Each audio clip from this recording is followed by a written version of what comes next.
focus sur Oreca. Oreca, c'est aussi un acteur du sport automobile, voire un très gros acteur du sport automobile aujourd'hui, en tout cas en ce qui concerne l'endurance. Fondé par Hugues de Chaunac en 1973, en fait, Oreca, c'est une abréviation pour Organisation, Exploitation, Course Automobile. J'ai glissé l'info.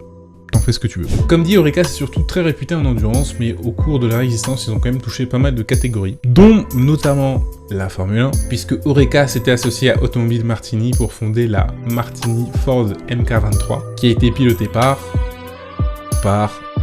Allez, vous savez, c'est un pilote français. René Arnoux, en 1978. Malheureusement, malgré tous les efforts fournis, cette association s'arrêtera au bout de 7 grands prix seulement, par manque de résultats.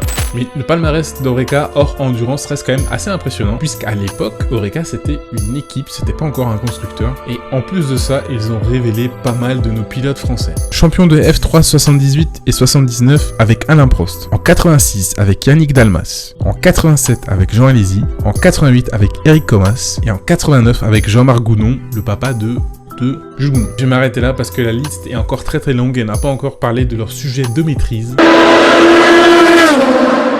Oreca, au début en endurance, c'était qu'une équipe qui engagera une Audi R8 en 2005 avant d'engager une Saline S7R. Après avoir fait l'acquisition de Courage Compétition, en 2007, Oreca commencera à construire ses propres voitures qui les placera rapidement en tant que première écurie privée du classement général. Après un début de partenariat avec Peugeot rapidement avorté en 2011 dans le cadre du projet Oreca 02, Oreca lance le projet Oreca 03 qui est censé répondre à la nouvelle régulation qui vient de sortir, le LMP2. En 2012, Oreca sera en soutien de Toyota pour organiser le retour en endurance de la marque. Puis au fur et à mesure, Oreca se retirera peu à peu du devant de la scène pour se concentrer sur le fait de produire et de fournir des châssis de course aux équipes, ainsi que de servir de consultant technique et de soutien technique aux écuries qui en ont besoin. Après l'Oreca 03, on aura donc l'Oreca 05 qui rencontre un plutôt bon succès. Cette Oreca 05 ouvrira la porte à la voiture qui domine aujourd'hui en catégorie LMP2, l'Oreca 07. C'est simple, pour gagner à Le Mans et en fait à peu près partout,